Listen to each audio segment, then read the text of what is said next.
The mahogany conference room fell silent as I walked through the glass doors wearing a tailored Armani suit, my heels clicking against the marble floor with the authority of someone who now owned every square inch of the prestigious law firm where my ex-husband Richard had spent 15 years building his career. The look of absolute shock on his face when he realized that his former wife, the woman he had dismissed as incapable of surviving without him, had just become his new boss was worth every sleepless night I had spent orchestrating his professional downfall. Before we jump back in, tell us where you're tuning. And if this story touches you, make sure you're subscribed, because tomorrow I've saved something extra special for you. My name is Victoria Sterling, and this is the story of how I transformed from a discarded wife into the owner of Manhattan's most exclusive corporate law firm, proving that the most dangerous opponent is someone who has been underestimated, dismissed, and left with nothing to lose. Before we dive into the details of how I accomplished what many would consider impossible, tell us in the comments where you are watching from, and if this story inspires you to never let anyone define your limitations, make sure you subscribe because tomorrow I will share something even more extraordinary about turning your greatest setback into your most powerful comeback. The journey that led me to that conference room began 3 years earlier in the library of our Park Avenue penthouse, where I was reading a contract law textbook while Richard practiced his closing arguments for a high-profile merger case. The irony was not lost on me that I was studying the very legal principles he would soon use to attempt my destruction, though at the time I believed I was simply pursuing intellectual curiosity rather than preparing for war. Richard Sterling was a name that commanded respect in Manhattan legal circles.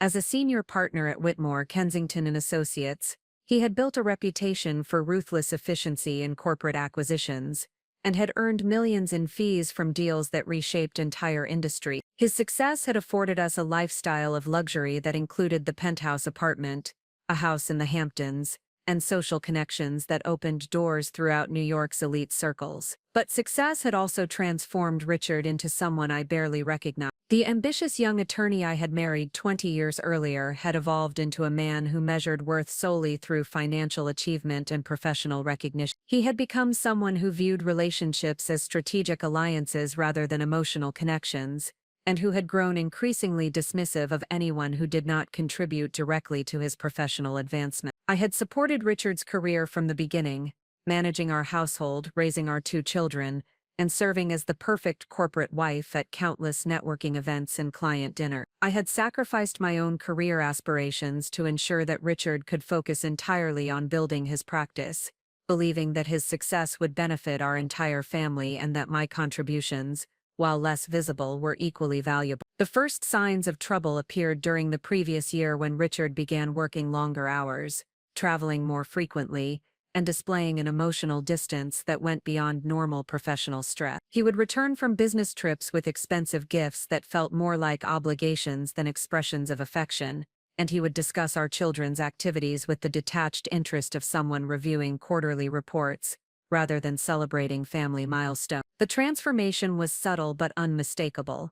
Richard was treating our marriage like a business arrangement that was no longer generating adequate returns on his investment. He had begun to view me not as a partner who had contributed to his success, but as an expense that was preventing him from achieving even greater heights. The breaking point came on a Thursday evening in October when Richard arrived home from a business dinner with the kind of satisfied expression that suggested he had made an important decision. He found me in the library where I was reading about intellectual property law, and announced that he had something important to discuss. "Victoria," he said, settling into the leather chair across from my reading nook with the confident posture of someone delivering a well-rehearsed presentation, "I think we need to have a serious conversation about the future of our marriage."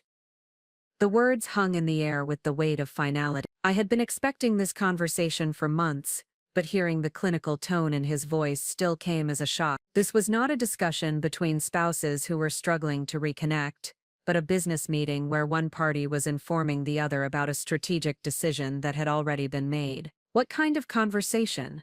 I asked, though I already knew the answer. Richard leaned forward with the expression of someone who believed he was being generous, by explaining his reasoning. "I have been thinking about this for some time, and I believe we have grown in different directions. My career demands have increased significantly, and I need to focus on opportunities that will maximize my professional potential. I think it would be best for both of us if we pursued divorce. The casual way he discussed ending our 20-year marriage, as if he were explaining why he had decided to change law firms, was breathtaking in its emotional detachment. He was treating our relationship like a business partnership that was no longer generating sufficient profits, and he was confident that he could simply dissolve the arrangement without significant consequences. "What about our children?"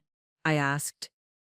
"What about the life we have built together?" Richard's expression remained unchanged, as if he had anticipated these questions and prepared appropriate responses. "The children are old enough to understand that people sometimes grow apart. They will adjust to the new arrangement, and I will ensure they have everything they need. As for our life together, we can both use this as an opportunity to pursue new directions that will make us happier." The clinical language he used to describe the destruction of our family revealed how completely he had detached from the emotional reality of what he was proposing. He was discussing our divorce like a corporate restructuring that would eliminate inefficiencies and maximize shareholder value, with no consideration for the human cost of his decision. But it was his next statement that would ultimately seal his fate. "I want you to understand that this transition will be much easier if you approach it realistically," he continued, his voice taking on the condescending tone he used with opposing counsel who were clearly outmatched. "I have significant resources and legal expertise that will allow me to control the terms of our divorce. You have been out of the workforce for 20 years, you have no independent income, and you have no legal experience. Frankly, you will never survive a contested divorce against me." The arrogance in his voice was stunning. Richard was not just ending our marriage, he was informing me that he intended to destroy me financially and that I was powerless to prevent it. He had calculated that his superior resources and legal knowledge would allow him to dictate the terms of our separation, leaving me with minimal assets and no ability to challenge his decision. "You should consider accepting a reasonable settlement offer," he continued, his tone suggesting that he was offering me a generous opportunity rather than threatening my financial security. "I am prepared to provide you with enough money to maintain a modest lifestyle, but only if you cooperate with the process and do not create unnecessary complications." The implicit threat was clear. If I attempted to fight for a fair division of assets that reflected my contributions to his career and our family, he would use his legal expertise and financial resources to ensure that I received as little as possible. He believed that his superior position would force me to accept whatever terms he chose to offer. Richard's confidence in his ability to control the divorce process was absolute. He had spent 15 years building expertise in corporate law, accumulating wealth, and developing professional relationships that would support his position. He had access to the best legal representation, detailed knowledge of our financial situation, and the strategic thinking necessary to manipulate the legal system to his advantage. What Richard failed to understand was that his dismissive attitude toward my capabilities and his assumption that I would simply accept his terms had provided me with the motivation and strategic clarity necessary to destroy him completely. His arrogance had transformed a potentially amicable divorce into a declaration of war, and he had just revealed that he intended to use every advantage at his disposal to ensure my defeat. But Richard had made a fundamental miscalculation. He had assumed that 20 years of supporting his career had left me weak and dependent, when in reality it had given me intimate knowledge of his professional methods, his business relationships, and his strategic weaknesses. He had forgotten that I possessed an MBA from Columbia Business School, that I had spent 2 decades observing the legal profession from the inside, and that I had the intelligence and determination necessary to learn whatever skills I needed to defeat him. Most importantly, Richard had underestimated the power of someone who has been dismissed, undervalued, and left with nothing to lose. He had assumed that his threats would intimidate me into submission when in reality they had ignited a level of determination that would ultimately lead to his complete professional destruction. As I sat in that library, listening to Richard explain why I was destined to fail, I was already beginning to formulate the strategy that would transform me from a discarded wife into the owner of his law firm. He had just provided me with the motivation, the timeline, and the ultimate objective for a campaign that would prove that the most dangerous opponent is someone who has been underestimated. The conversation that Richard intended as a demonstration of his superior position had instead become the moment when I decided to acquire every tool, every skill, and every resource necessary to become his professional superior. He had challenged me to survive his divorce, and I was about to prove that I would not merely survive, I would thrive, I would triumph, and I would ultimately become the person who controlled his professional destiny. Preparing and narrating this story took us a lot of time, so if you are enjoying it, subscribe to our channel. It means a lot to us. Now back to the story. The war that Richard had declared was about to begin, and he had no idea that his opponent was already 3 steps ahead of him, preparing for a victory that would redefine the balance of power between us permanently. The woman he had dismissed as incapable of surviving without him was about to become the architect of his professional downfall, and the most satisfying aspect of the entire campaign would be the moment when he realized that his former wife had become his new boss. The stage was set for a confrontation that would test every assumption Richard had made about power, intelligence, and the consequences of underestimating someone who refuses to accept defeat. The next 3 years would prove that his greatest mistake was not ending our marriage, but assuming that I would simply accept his terms and disappear quietly into the background of his successful life. Richard Sterling was about to learn that the most expensive mistake a lawyer can make is underestimating his opponent, and the cost of that mistake would be everything he had spent 15 years building. The woman he had dismissed as powerless was about to become the force that would reshape his entire professional world, and the transformation would be as thorough as it was inevitable. The moment of reckoning had arrived, and Richard had no idea that his former wife was about to become his greatest professional challenge. The divorce he had initiated to free himself from what he considered a burden was about to become the catalyst for his complete professional downfall, orchestrated by the woman he had foolishly believed was incapable of fighting back. Victoria Sterling was about to prove that the most dangerous opponent is someone who has been given nothing to lose and everything to gain, and the education she was about to receive in corporate law would make her more formidable than any adversary Richard had ever faced in his professional career. The war was beginning, and the outcome would exceed everyone's expectations except those of the woman who had been underestimated for the last time. The morning after Richard's declaration of war, I stood in the marble-floored lobby of the Columbia Business School library, surrounded by the academic environment that had once shaped my understanding of strategic thinking and competitive advantage. The irony of returning to this place 20 years after graduation was not lost on me. I was essentially starting over, but this time with the wisdom of experience and the burning motivation of someone who had been systematically underestimated. Richard had made his first critical error by assuming that my 2 decades away from the professional world had left me intellectually diminished. He had forgotten that I possessed an MBA from one of the nation's most prestigious business schools, that I had graduated summa cum laude with a concentration in corporate strategy, and that I had spent our entire marriage observing the legal profession from the unique vantage point of someone who understood both its strategic and operational dimension. The conversation in our library had crystallized something that had been building in my mind for months. Richard's casual dismissal of my capabilities had not intimidated me.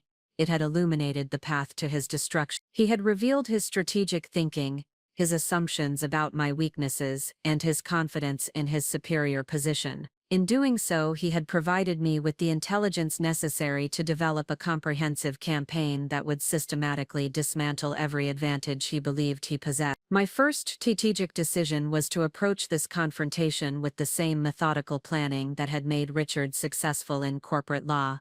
I would not react emotionally to his threats or attempt to fight him using conventional divorce strategies that played to his strength. Instead, I would develop a long-term campaign that would transform me from a dependent spouse into a formidable business opponent who could challenge him on his own professional territory. The strategic framework I developed was based on 3 fundamental principles that would guide every decision I made over the next 3 years. First, I would acquire expertise in corporate law that would equal or exceed Richard's knowledge, allowing me to understand and anticipate his strategic moves. Second, I would build financial resources and business relationships that would provide me with the capital and connections necessary to compete with his established position. Third, I would develop leverage that would allow me to control the terms of our engagement rather than simply responding to his initiatives. The implementation of this strategy began with what I called the intelligence gathering phase. I needed to understand Richard's professional world with the same depth and precision that a corporate strategist would analyze a competitor's business model. This required me to study not just the law itself, but the business dynamics, competitive pressures, and strategic vulnerabilities that shaped Richard's firm and his position within it. I began by conducting a comprehensive analysis of Whitmore, Kensington and Associates, treating the firm as if I were preparing for a potential acquisition. I studied their public filings, analyzed their client base, researched their competitive position, and examined their financial performance. I discovered that the firm, despite its prestigious reputation, was facing significant challenges that Richard had not discussed at home. The legal industry was undergoing fundamental changes that threatened traditional corporate law firms. Corporate clients were increasingly demanding more efficient service delivery, lower costs, and greater value from their legal representation. Technology was automating many routine legal tasks, reducing the demand for junior associates and changing the economic model that had supported large law firms for decades. Competition from boutique firms, legal consulting companies, and in-house legal departments was eroding the market share that had once been dominated by prestigious firms like Whitmore, Kensington and Associates. More importantly, I discovered that Richard's firm was particularly vulnerable to these industry changes. Their overhead costs were exceptionally high due to their Manhattan location and traditional operating model. Their client base was concentrated in mature industries that were themselves under pressure, making them less likely to generate the high-margin work that had historically supported the firm's profitability. Their partnership structure created internal conflicts that prevented them from adapting quickly to changing market conditions. These discoveries revealed that Richard's position, while currently strong, was built on a foundation that was becoming increasingly unstable. His confidence in his ability to control our divorce was based on assumptions about his professional security that were more fragile than he realized. If I could develop the expertise and resources necessary to exploit these vulnerabilities, I could potentially destabilize his entire professional position. The second phase of my strategic development focused on acquiring the legal knowledge that would allow me to understand and anticipate Richard's move. I enrolled in continuing education courses at Columbia Law School, initially focusing on family law and divorce procedures, but gradually expanding my studies to include corporate law, business acquisitions, and legal practice management. The intellectual challenge of returning to intensive study after 20 years was significant,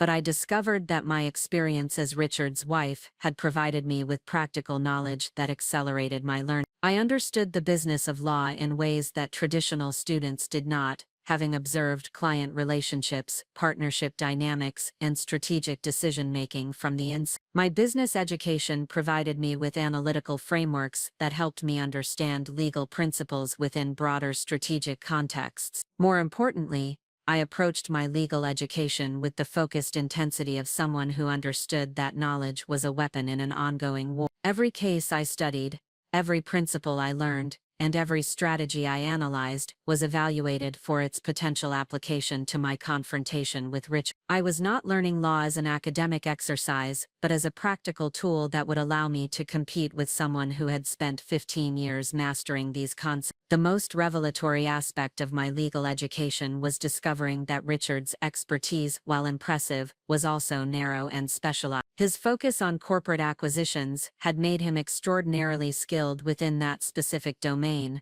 but it had also limited his knowledge of other areas of law that might become relevant to our conflict. His confidence in his superior legal position was based on assumptions about the type of legal battle we would be fighting, and I was beginning to understand that I could potentially change the nature of that battle in ways that would neutralize his advantage. Parallel to my legal education, I began developing the financial resources that would support my long-term strategy. Richard had assumed that my lack of independent income would force me to accept his terms, but he had overlooked several assets that I could leverage to fund my campaign. Our prenuptial agreement, which Richard had insisted upon 20 years earlier, actually contained provisions that worked in my favor under current circumstances. The document guaranteed me access to a significant portion of our joint assets during any divorce proceedings, providing me with the capital necessary to fund my legal education and strategic plan. More importantly,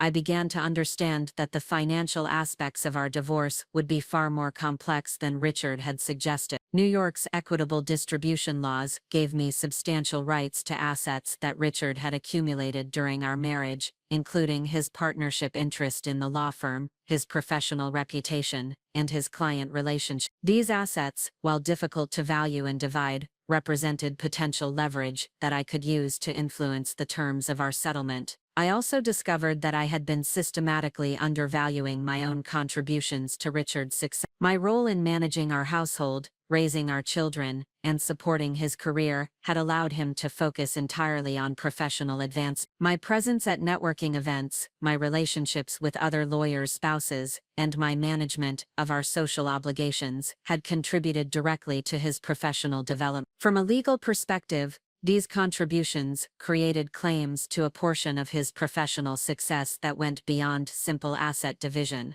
The third phase of my strategic development involved building the network of professional relationships that would support my campaign. Richard's advantage was not limited to his legal expertise. He also possessed extensive connections within the legal profession, the business community, and the political establishment that had supported his rise to partnership. If I were to compete with him effectively, I needed to develop comparable relationships that would provide me with information, resources, and strategic support. I began by reconnecting with my classmates from Columbia Business School, many of whom had achieved significant success in finance, consulting, and corporate management. These relationships, which had been dormant during my years as Richard's wife, provided me with insights into the business dynamics that shaped the legal profession. More importantly, they offered me access to the kind of strategic thinking and competitive analysis that would be essential for my campaign. I also began building relationships within the legal profession itself, initially through my continuing education courses and professional development seminars. I discovered that many lawyers, particularly women, who had faced similar challenges in balancing career and family obligations, were surprisingly supportive of my situation. These relationships provided me with insider knowledge about the legal profession, insights into Richard's reputation within the legal community, and potential sources of strategic intelligence. The most valuable relationship I developed during this period was with Margaret Chen, a litigation attorney who had built her own boutique firm after leaving a large corporate law firm due to gender discrimination. Margaret's experience in challenging established legal institutions provided me with both tactical advice and strategic inspiration. She understood the dynamics of legal warfare from the perspective of someone who had successfully fought against superior resources and institutional advantages. Margaret's guidance was instrumental in helping me understand that my conflict with Richard was not simply a personal dispute, but a strategic business challenge that required professional expertise and systematic planning. She introduced me to the concept of asymmetric warfare in legal contexts, where a smaller, more focused opponent could defeat a larger, more established adversary by choosing the battlefield and the terms of engagement. Under Margaret's mentorship,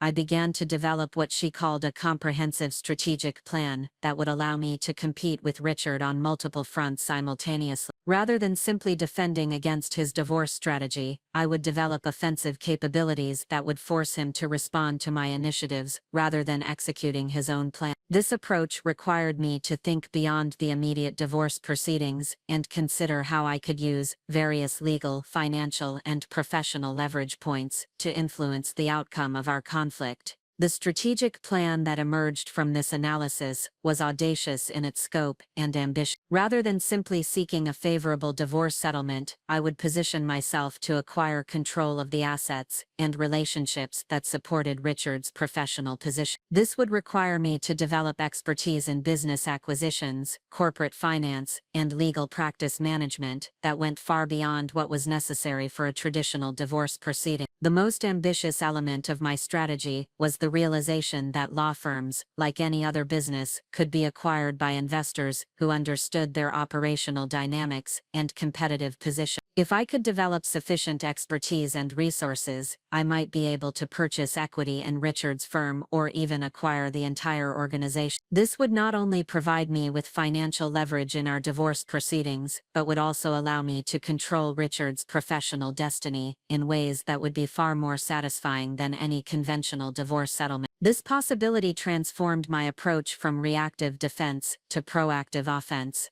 I was no longer simply preparing to survive Richard's divorce, I was preparing to acquire the business that supported his professional identity and personal wealth. The woman he had dismissed as incapable of surviving without him was planning to become his business superior, and the irony of that reversal provided me with the motivation to pursue a strategy that others might consider impossible. The foundation I was building during these early months was not simply about acquiring knowledge and resources, it was about transforming my entire identity from a dependent spouse to an independent business strategist. Richard had assumed that 20 years of supporting his career had left me weak and unprepared for professional competition. In reality, those years had provided me with unique insights into his strengths and weaknesses, intimate knowledge of his professional world, and the motivation necessary to pursue a level of success that would exceed his own achievement. The strategic awakening that began in our library that October evening was evolving into a comprehensive campaign that would test every assumption Richard had made about power, intelligence, and the consequences of underestimating someone who refuses to accept defeat. The woman he had dismissed as an obstacle to his professional advancement was about to become the architect of his professional subordination, and the transformation would be as systematic as it was inevitable. The transformation from strategic planning to tactical execution began 6 months after Richard's declaration of war. When I walked through the polished glass doors of the Manhattan Bar Association's Continuing Education Center for the first time as a registered participant rather than as Richard's accompanying spouse, the building that had once represented the exclusive domain of legal professionals had become my training ground, where I would acquire the specialized knowledge necessary to compete with someone who had spent 15 years mastering the intricacies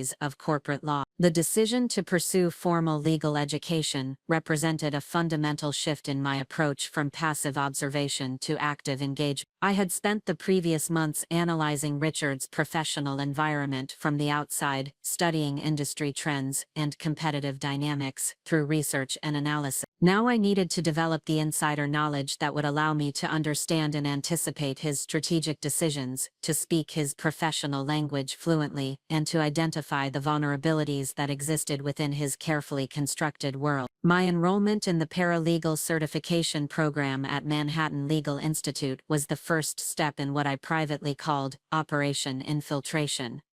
The program would provide me with comprehensive training in legal research, document preparation, case management, and litigation support. More importantly, it would give me access to practicing attorneys, current legal professionals, and the informal networks that existed within the New York legal community. The intellectual challenge of returning to intensive study after 20 years was substantial, but I discovered that my experience as Richard's wife had provided me with contextual knowledge that accelerated my learning process. When my classmates struggled to understand the practical applications of legal concepts, I could draw upon 2 decades of dinner conversations, networking events, and casual observations that had given me insights into how legal theory translated into professional practice.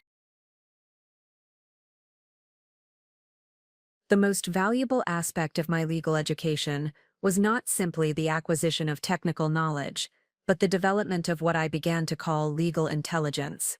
This involved understanding not just the rules and procedures that governed legal practice, but the strategic thinking, competitive dynamics, and relationship management that determine success within the profession. I learned to analyze legal cases, not just for their doctrinal significance, but for their strategic implications and their potential applications to my ongoing campaign against Richard. My instructors at Manhattan Legal Institute were surprised by the intensity and focus I brought to my studies. While most students approached their coursework as preparation for entry-level legal positions, I was studying with the concentrated purpose of someone who understood that knowledge was a weapon in an ongoing war. I completed assignments with the thoroughness of someone who knew that every concept I learned might become relevant to my confrontation with Richard, and I approached every class discussion as an opportunity to test strategic theories against professional reality. The paralegal program also provided me with access to legal databases, research tools, and professional resources that would be essential for my intelligence-gathering operations. I learned to use Westlaw and LexisNexis with the proficiency of a seasoned legal researcher, developing the ability to analyze case law, track judicial decisions, and identify precedents that might influence legal strategies. These technical skills would prove invaluable as I began to research Richard's professional activities, his firm's client base,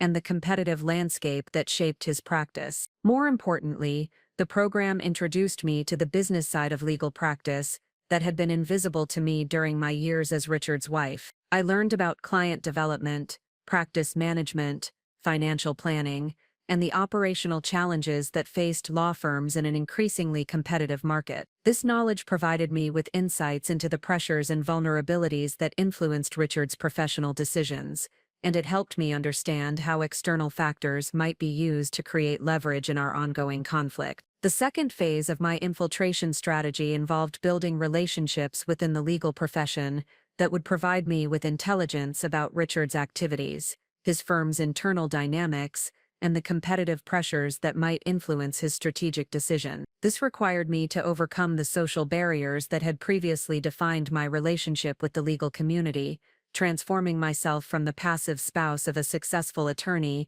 into an active participant in professional networks. I began attending bar association meetings, continuing education seminars, and professional development events, with the systematic approach of someone conducting reconnaissance operations. Rather than simply accompanying Richard to these events as his supportive wife, I was now attending independently, developing my own professional relationships, and gathering intelligence that would support my strategic objective. The transformation in how legal professionals perceived me was remarkable.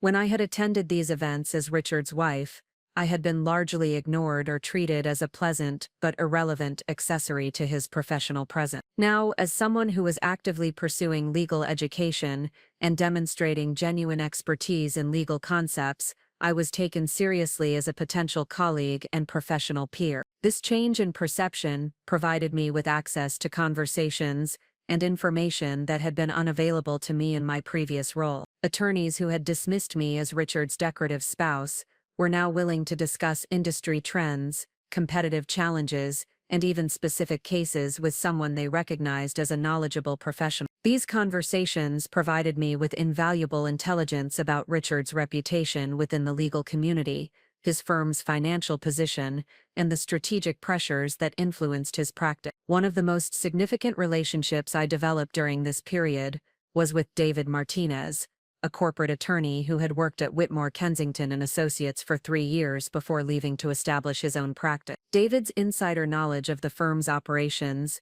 culture, and strategic vulnerabilities provided me with intelligence that would have been impossible to obtain through external research alone. David revealed that Whitmore Kensington and Associates was facing more serious financial challenges than their public image suggested. The firm's overhead costs had increased dramatically due to their prestigious Manhattan location and traditional operating model, while their revenue had stagnated due to increased competition and changing client demand. Several major clients had reduced their legal spending or moved their business to more cost-effective alternatives, creating pressure on the firm's profitability. More importantly, David explained that the firm's partnership structure was creating internal conflicts that prevented them from adapting effectively to changing market conditions. The senior partners, including Richard, were resistant to operational changes that might reduce their individual compensation, even when those changes were necessary for the firm's long-term survival. This internal dysfunction was creating opportunities for competitors and making the firm vulnerable to external pressures. David's intelligence also revealed specific information about Richard's position within the firm that contradicted his confident assertions about his professional security. While Richard was indeed a successful partner with a strong client base,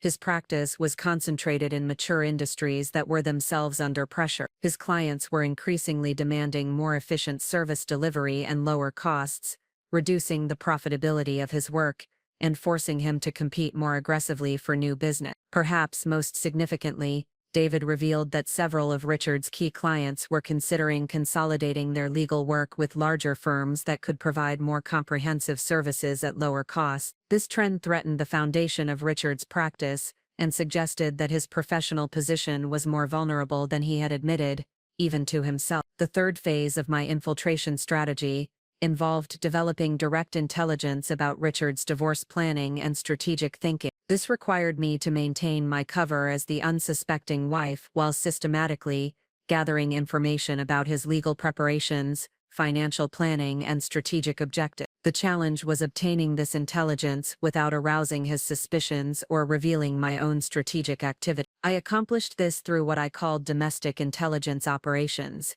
using my continued presence in our home and my knowledge of Richard's routines to monitor his activities and communication. I learned to recognize the signs of his strategic planning sessions, to identify the documents and resources he was using to prepare for our divorce, and to understand the timeline and objectives that guided his approach. The most valuable intelligence I gathered came from Richard's home office, where he conducted confidential phone calls with his divorce attorney and maintained files related to our financial situation and legal strategy. By carefully observing his activities and occasionally accessing his computer when he was distracted, I was able to piece together a comprehensive picture of his divorce planning and strategic thinking. Richard's approach to our divorce was exactly what I had expected based on my analysis of his professional methods. He was treating our separation as a corporate acquisition in reverse, seeking to maximize his retention of assets while minimizing his ongoing obligation. His strategy was built on the assumption that his superior legal knowledge,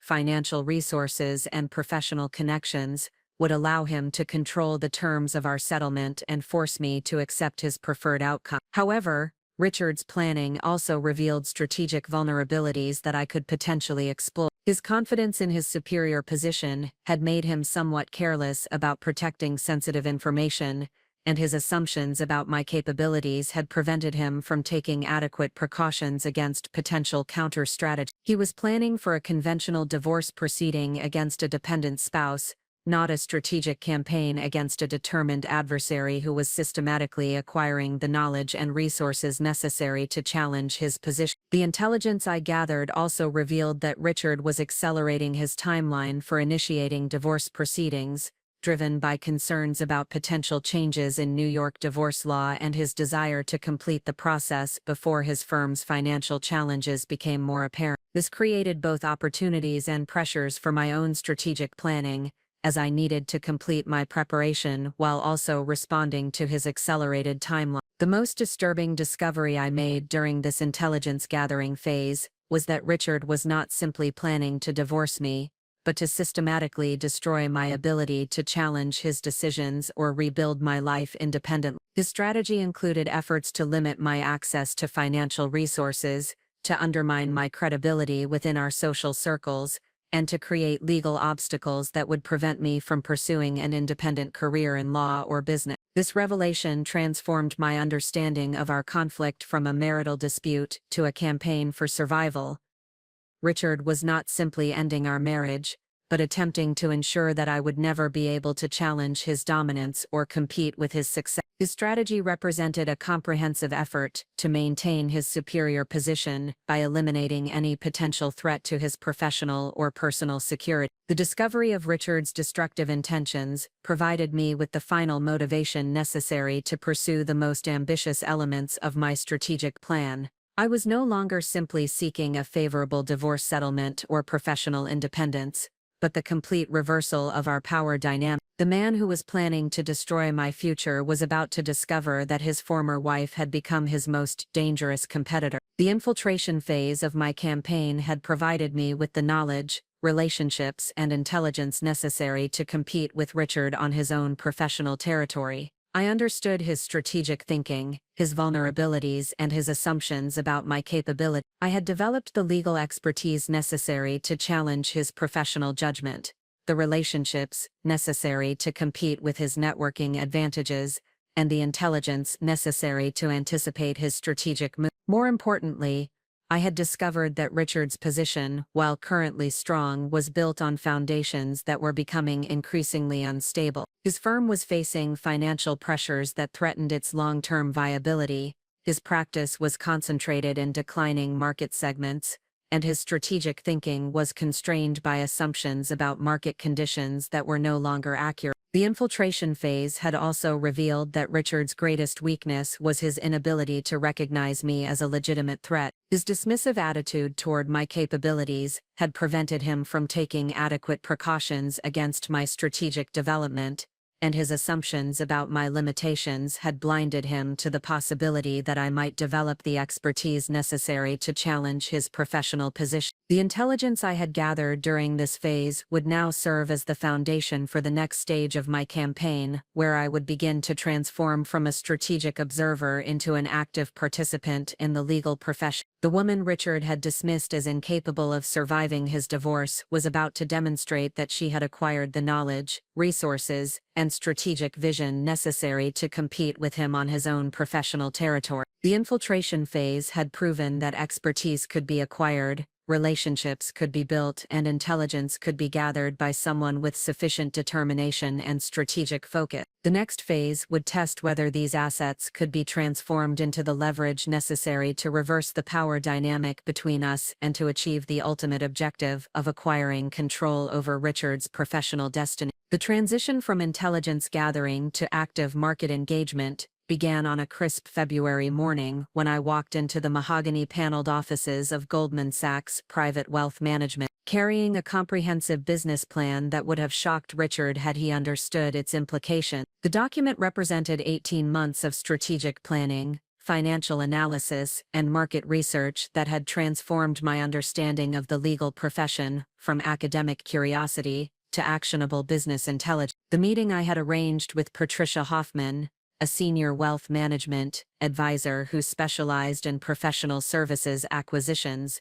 represented the first step in what I privately termed Operation Capital Formation. The objective was to establish the financial infrastructure necessary to support my ultimate goal of acquiring control of Richard's law firm, a strategy that would require sophisticated financing, strategic partnerships, and comprehensive understanding of legal practice valuation. Patricia's initial reaction to my proposal was precisely what I had anticipated, based on my analysis of how financial professionals typically responded to unconventional investment opportunities. Her expression registered polite skepticism as she reviewed the executive summary that outlined my intention to acquire a prestigious Manhattan law firm, despite having no formal legal experience and limited independent financial resources. "Mrs. Sterling," she began, her tone carrying the measured professionalism that characterized interactions with potentially unrealistic clients. "The acquisition of an established law firm represents a significant financial commitment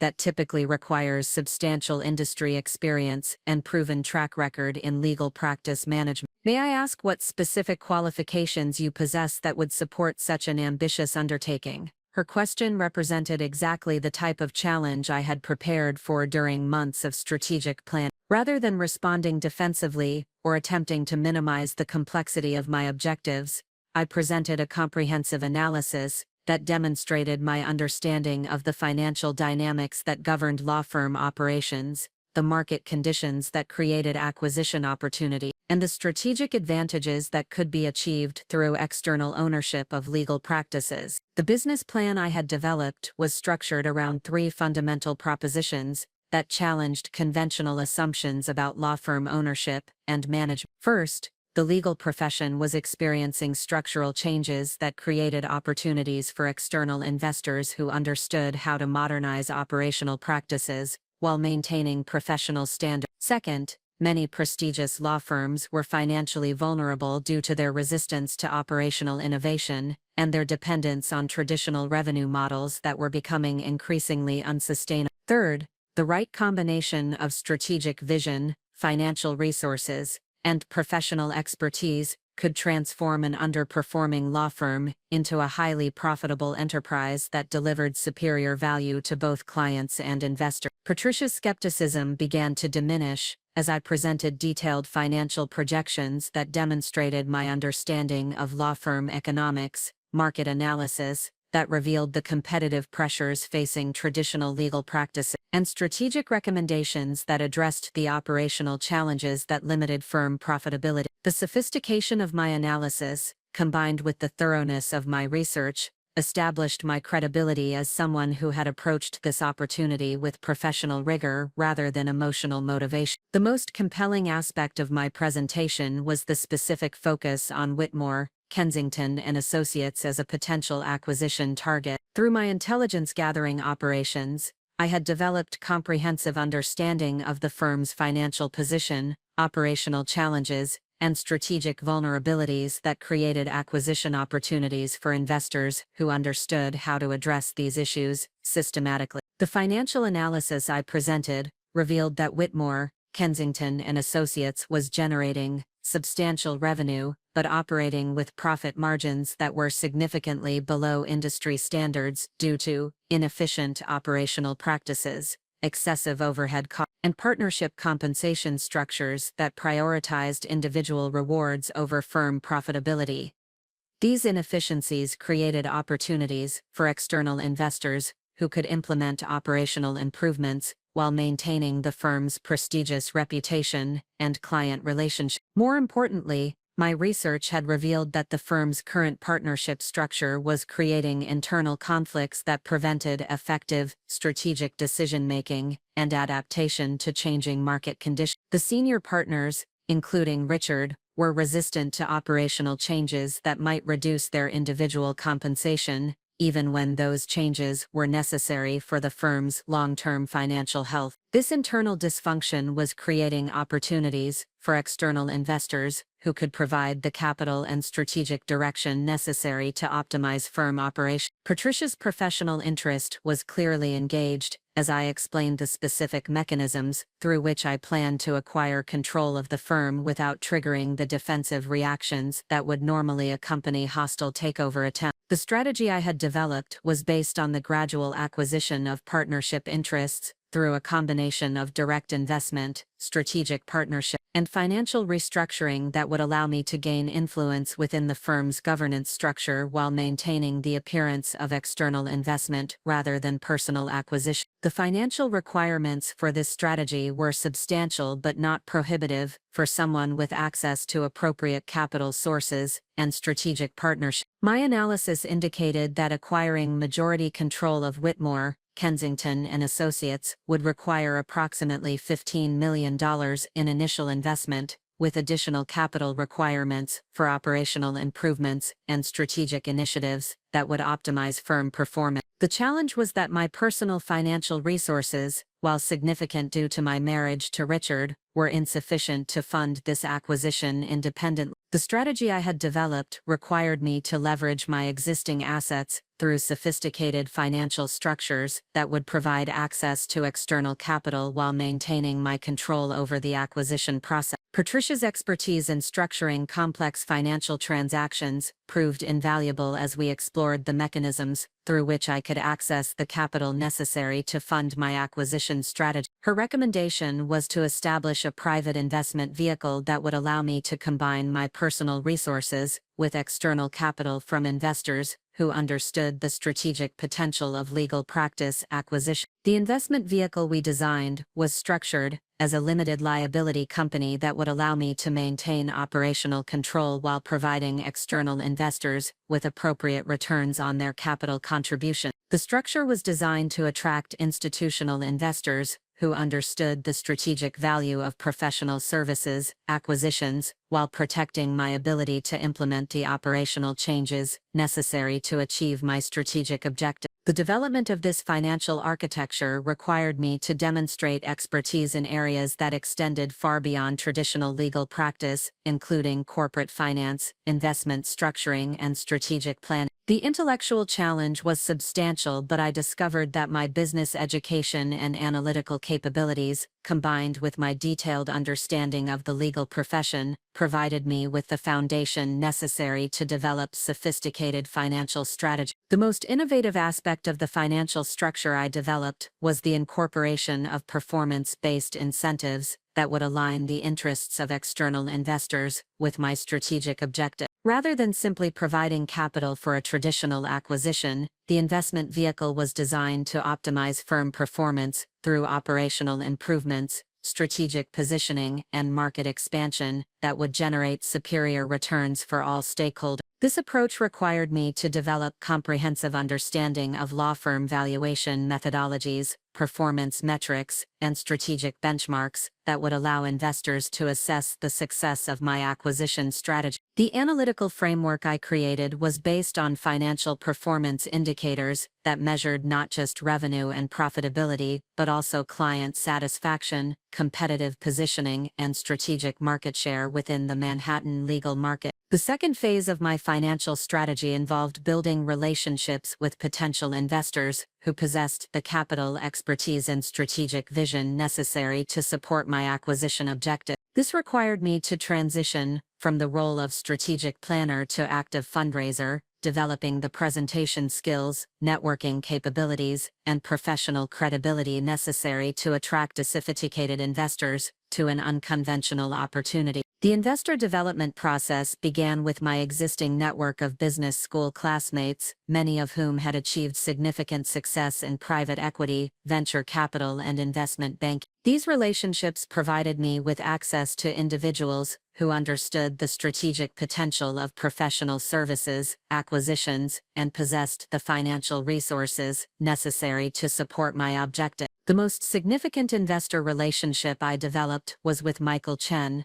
a private equity partner who specialized in service industry acquisitions and had extensive experience in restructuring professional practice. Michael's expertise in operational optimization and strategic repositioning provided me with the strategic partnership necessary to implement the complex changes that would be required to transform Whitmore Kensington and Associates into a highly profitable enterprise. Michael's analysis of my acquisition strategy was extremely positive, particularly regarding the market opportunities that existed within the Manhattan legal market and the operational improvements that could be achieved through professional management practices. His assessment was that traditional law firms were significantly underperforming their economic potential due to their resistance to business innovation and their dependence on outdated operational models. The strategic partnership we developed was structured to combine my detailed knowledge of the target firm with Michael's expertise in professional services optimization. The collaboration provided me with access to institutional capital sources, operational expertise, and strategic resources that would have been impossible to obtain independently. The third phase of my financial strategy involved developing the specific acquisition mechanisms that would allow me to gain control of Whitmore, Kensington and Associates without triggering defensive reactions from the current partnership. This required sophisticated understanding of law firm governance structures, partnership agreements, and regulatory requirements that governed ownership transitions in professional practices. The strategy I developed was based on the gradual acquisition of partnership interest through a series of transactions that would appear to be routine business investments rather than coordinated acquisition attempts. The approach involved identifying partners who were interested in reducing their ownership stakes due to retirement planning, financial pressures, or strategic disagreements with firm management. The most vulnerable target I identified was Harold Kensington, one of the firm's founding partners, who was approaching retirement and had been expressing concerns about the firm's strategic direction. My intelligence gathering had revealed that Harold was increasingly frustrated with the firm's resistance to operational innovation and was considering reducing his involvement in firm management. The approach I developed for Harold was based on presenting myself as a strategic investor who understood the firm's potential and was interested in supporting its long-term success through capital investment and operational expertise. Rather than proposing a hostile acquisition, I would offer to purchase his partnership interest at a premium to fair market value while providing him with the opportunity to remain involved in firm governance as a strategic advisor. This approach was designed to accomplish multiple objectives simultaneously.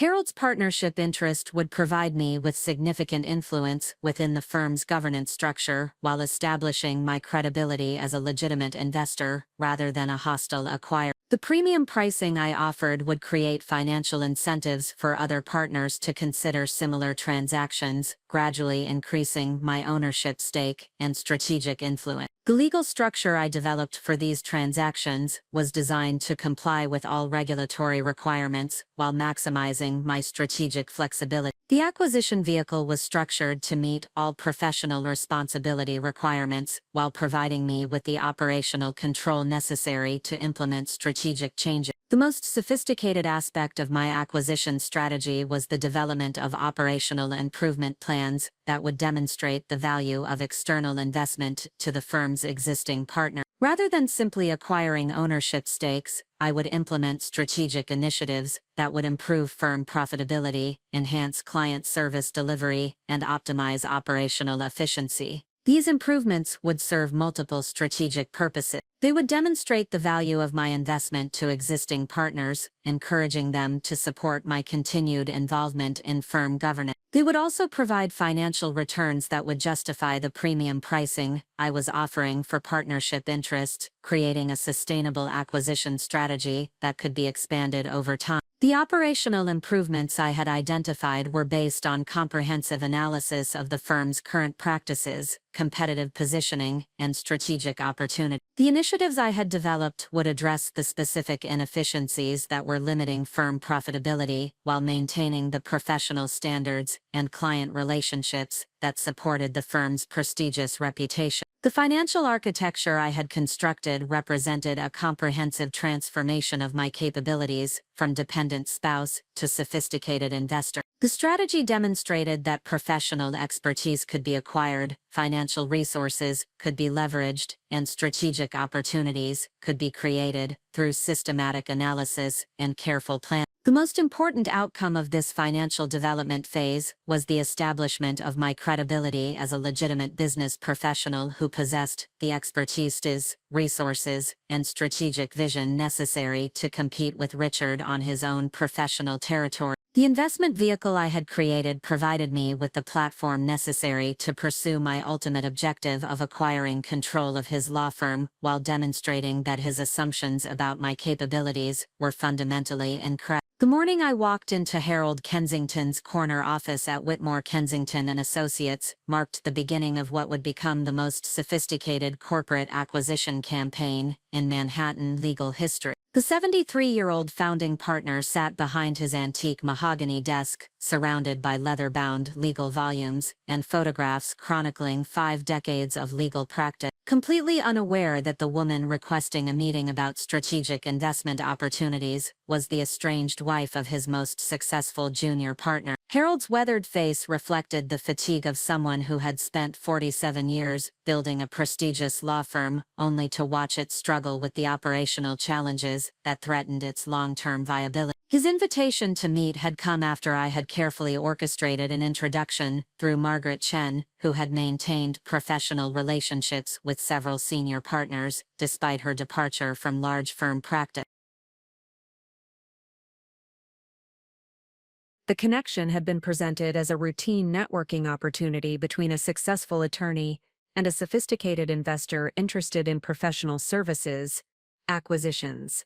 My preparation for this meeting had been exhaustive, requiring me to synthesize everything I had learned about law firm operations, partnership structures, and strategic positioning into a compelling investment proposition that would resonate with Harold's concerns about the firm's future. The presentation I had developed was designed to address the specific operational inefficiencies that were limiting firm profitability while demonstrating my understanding of the strategic challenges facing traditional legal practices. Harold's initial reaction to my proposal was characterized by the cautious skepticism that senior attorneys typically displayed when evaluating unconventional business opportunities. His decades of experience had taught him to approach external investment proposals with considerable wariness, particularly when they involved fundamental changes to partnership structures and operational practices that had been established over generations of legal practice. "Mrs. Sterling," Harold began, his voice carrying the measured authority that had made him one of New York's most respected corporate attorneys.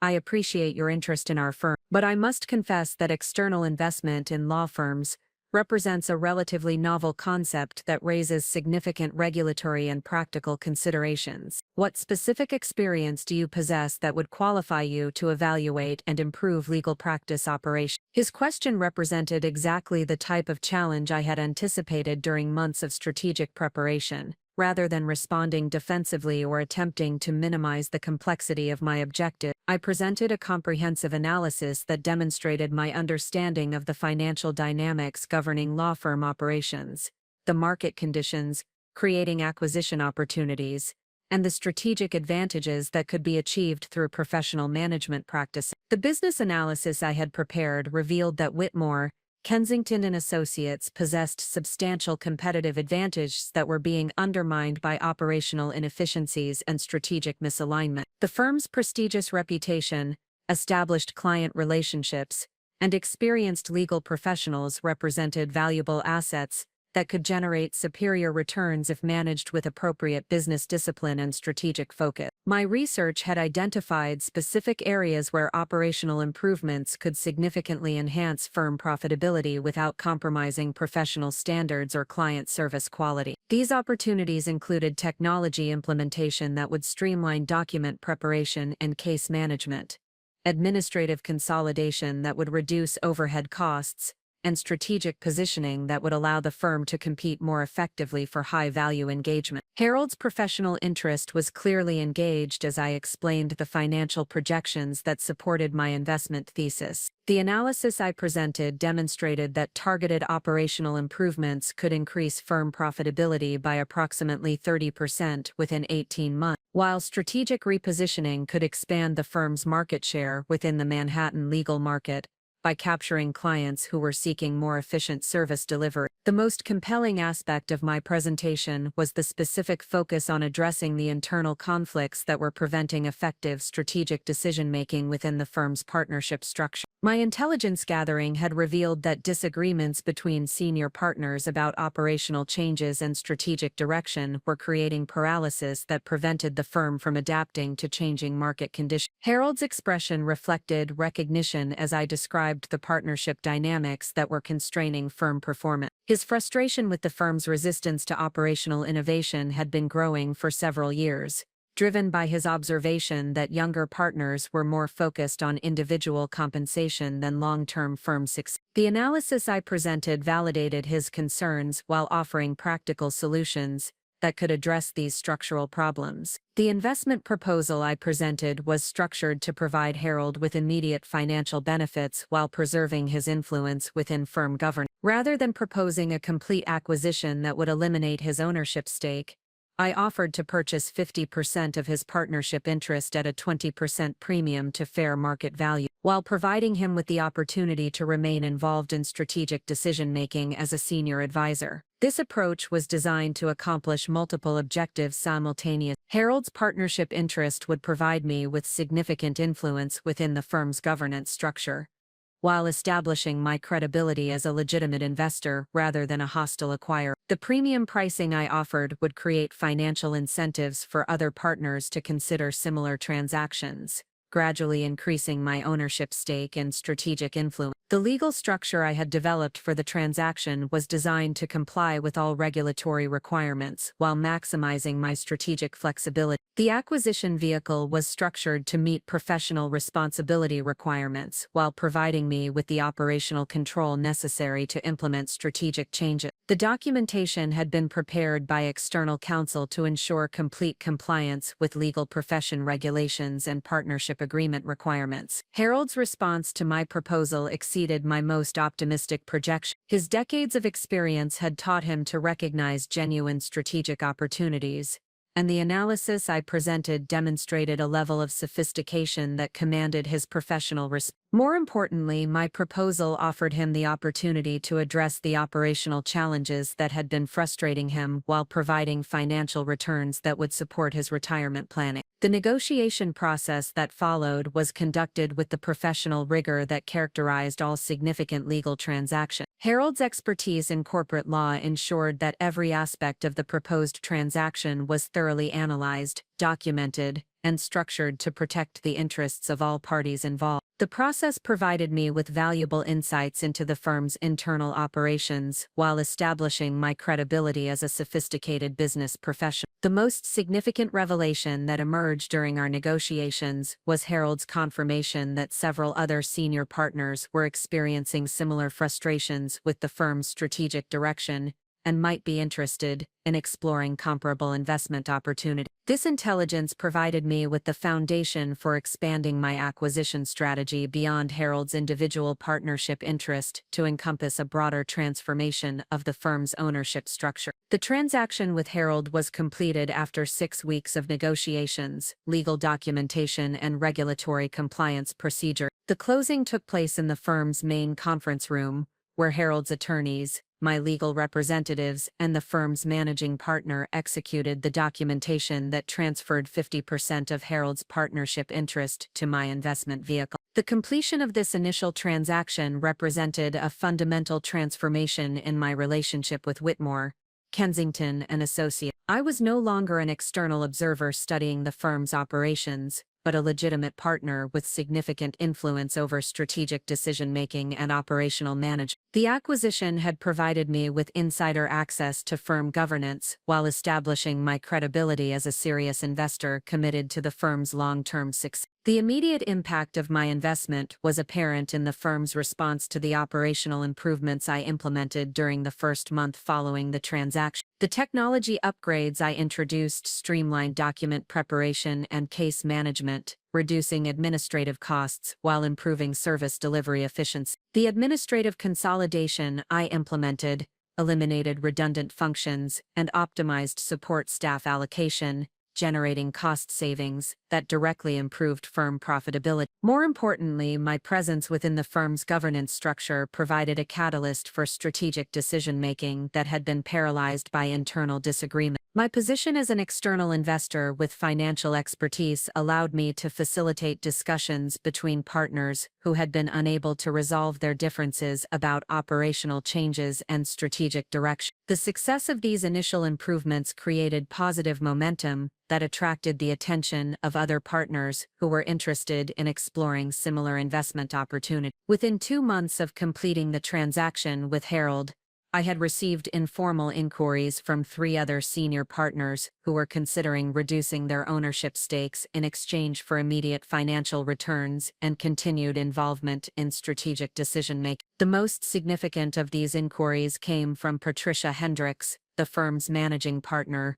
who had been struggling to implement operational changes that were being resisted by partners who were focused on protecting their individual compensation rather than optimizing firm performance. Patricia's frustration with the firm's strategic paralysis had reached the point where she was considering leaving to establish her own practice, a decision that would have devastating consequences for the firm's client relationships and competitive position. My approach to Patricia was based on presenting myself as a strategic partner who could provide the financial resources and operational expertise necessary to implement the changes she believed were essential for the firm's long-term success. Rather than proposing a simple acquisition of her partnership interest, I offered to support her strategic vision through additional capital investment and professional management capability. The strategic partnership I developed with Patricia was structured to combine my financial resources with her operational expertise and client relationships. The collaboration provided me with access to the firm's senior management, while establishing Patricia as an advocate for the operational changes that were essential for my long-term acquisition strategy. The relationship with Patricia also provided me with detailed intelligence about the firm's internal dynamics, including the specific concerns and motivations of individual partners who might be interested in exploring investment. This intelligence was invaluable for developing targeted approaches that would resonate with each partner's individual circumstances and strategic objectives. The most important insight I gained from Patricia was the confirmation that Richard's position within the firm was more vulnerable than he had acknowledged. His practice was indeed concentrated in mature industries that were experiencing competitive pressures, and his resistance to operational changes was creating tensions with partners who understood the need for strategic adaptation. Patricia revealed that several partners had expressed concerns about Richard's strategic judgment and his ability to adapt to changing market conditions. His focus on protecting his individual compensation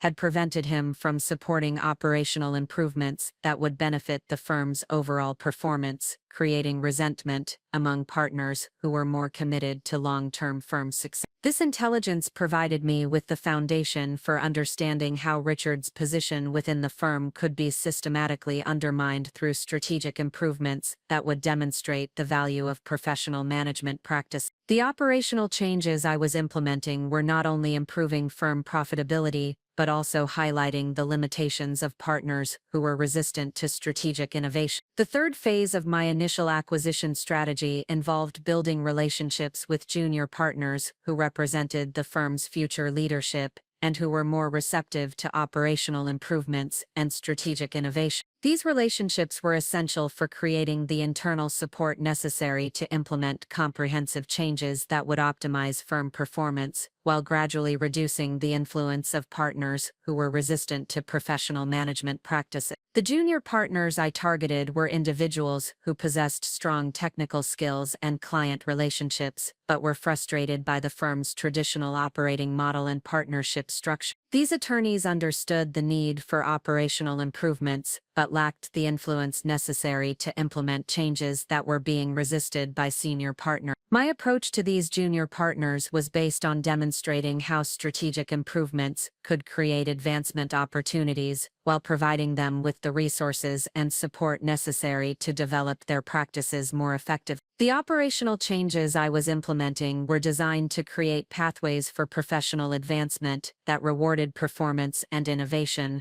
rather than simply seniority and political relationship. The response from junior partners was overwhelmingly positive, as they recognized that my investment was creating opportunities for professional development and advancement that had been limited under the firm's traditional partnership structure. Their support provided me with the internal advocacy necessary to implement comprehensive changes while building the foundation for long-term strategic control. The success of my initial acquisition moves demonstrated that systematic strategic planning, combined with sophisticated financial resources and professional execution, could create opportunities for transforming established professional practices. The investments I had made were generating immediate returns, while establishing the foundation for expanded acquisition activities that would ultimately provide me with controlling influence over the firm's strategic direction. The most satisfying aspect of this initial phase was the recognition that my strategic approach was succeeding beyond my original projection. The operational improvements I was implementing were not only generating financial returns, but also demonstrating the value of professional management practices to partners who had been skeptical of external investment. The success was creating momentum that would support my continued acquisition activities while establishing my credibility as a transformative leader within the legal profession. The quarterly partners meeting at Whitmore, Kensington & Associates had taken on an entirely different character since my investment activities had begun transforming the firm's operational landscape. Where previous meetings had been characterized by contentious debates about individual compensation and resistance to strategic changes, the atmosphere now reflected a growing recognition that professional management practices were generating measurable improvements in firm performance and partner satisfaction. I occupied a seat at the mahogany conference table that had been specifically designated for investor representatives, a position that provided me with formal influence over strategic decision-making, while maintaining the professional boundaries that governed external investment in legal practices. The irony of my presence was not lost on me, as I reviewed the quarterly financial reports that documented the success of my operational improvements, knowing that Richard remained completely unaware of my role in the firm's transformation. The financial presentation delivered by Patricia Hendricks revealed that the firm's profitability had increased by 27% during the 6 months following my initial investment, with operational efficiency improvements contributing directly to enhanced client service delivery and partner compensation. The technology implementations I had introduced had streamlined case management processes while reducing administrative costs, creating the foundation for sustained competitive advantage in an increasingly demanding market environment. The most significant development reported during this meeting was the formal interest expressed by 3 additional senior partners in exploring strategic investment opportunities that would provide them with immediate financial returns while allowing them to remain actively involved in firm governance. These inquiries represented the natural expansion of my acquisition strategy, as the success of my initial transaction with Harold had demonstrated the value of external investment while establishing my credibility as a sophisticated business partner. The strategic approach I had developed for these expanded acquisition opportunities was based on comprehensive analysis of each partner's individual circumstances, professional objectives, and contribution to the firm's overall performance. Rather than proposing standardized transactions, I had developed customized investment structures that addressed the specific needs and concerns of each potential seller while advancing my objective of acquiring majority control of the firm's ownership structure. The first partner to engage in formal negotiations was Robert Whitmore,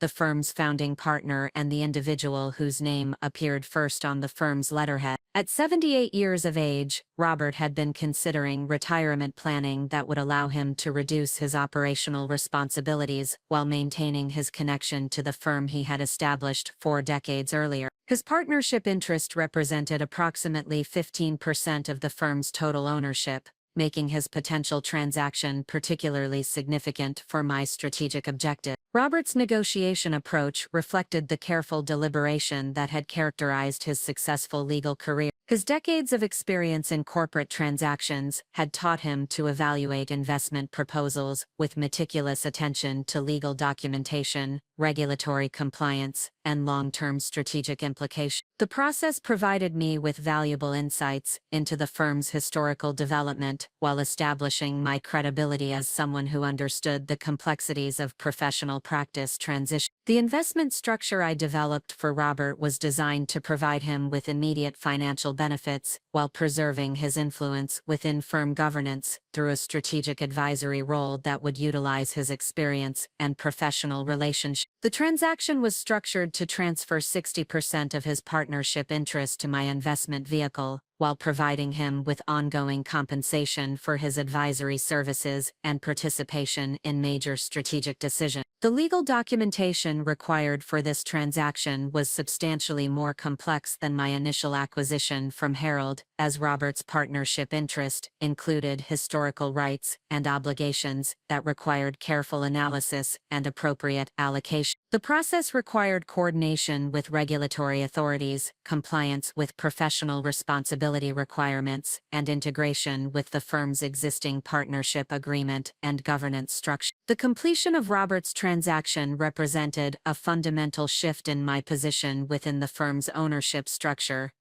Combined with my previous acquisition from Harold, I now controlled approximately 18% of the firm's total ownership, providing me with significant influence over strategic decisions, while establishing momentum for additional acquisition opportunities that would ultimately provide me with majority control. The second partner to engage in acquisition discussions was Thomas Morrison, the firm's litigation department head and one of the most successful trial attorneys in Manhattan. Thomas had been experiencing increasing frustration with the firm's administrative inefficiencies and partnership conflicts that were interfering with his ability to serve clients effectively. His partnership interest represented 12% of firm ownership, and his client relationships were among the firm's most valuable assets. Thomas's approach to our negotiations was characterized by the direct communication style that had made him successful in courtroom advocacy. His primary concern was ensuring that any ownership transition would enhance, rather than compromise, his ability to deliver superior legal services to his client. The investment structure I developed for Thomas was focused on providing him with enhanced administrative support and operational resources, while preserving his autonomy in managing client relationships and case strategy. The strategic partnership I established with Thomas was particularly valuable because of his influence within the firm's professional culture and his relationships with other partners who respected his judgment and expertise. His endorsement of my investment approach provided internal validation that was essential for building support among partners who remained skeptical of external investment in legal practices. The third acquisition opportunity emerged from discussions with Jennifer Martinez, a corporate attorney who had been recruited from a competing firm 5 years earlier and had built a successful practice in mergers and acquisitions. Jennifer's partnership interest was smaller than those of the senior partners, representing approximately 8% of firm ownership, but her expertise in corporate transactions and her relationships with institutional clients made her particularly valuable for my strategic objective. Jennifer's motivation for exploring investment opportunities was different from that of the senior partners, who were focused on retirement planning and administrative efficiency. Her primary interest was in accessing capital and strategic resources that would allow her to expand her practice and compete more effectively for high-value engagement. The investment structure I developed for Jennifer was designed to provide her with the financial resources and operational support necessary to develop her practice while creating synergies with my broader strategic objective. The systematic expansion of my ownership position through these 3 transactions had transformed me from a minority investor to the firm's largest individual stakeholder, controlling approximately 38% of total ownership. This position provided me with substantial influence over strategic decision-making, while positioning me to pursue additional acquisitions that would ultimately provide me with majority control. The operational improvements I implemented during this expansion phase were designed to demonstrate the value of professional management practices while creating the foundation for sustained competitive advantage. The technology upgrades I introduced included comprehensive case management systems that integrated client communications, document preparation, and billing process. The administrative consolidation I implemented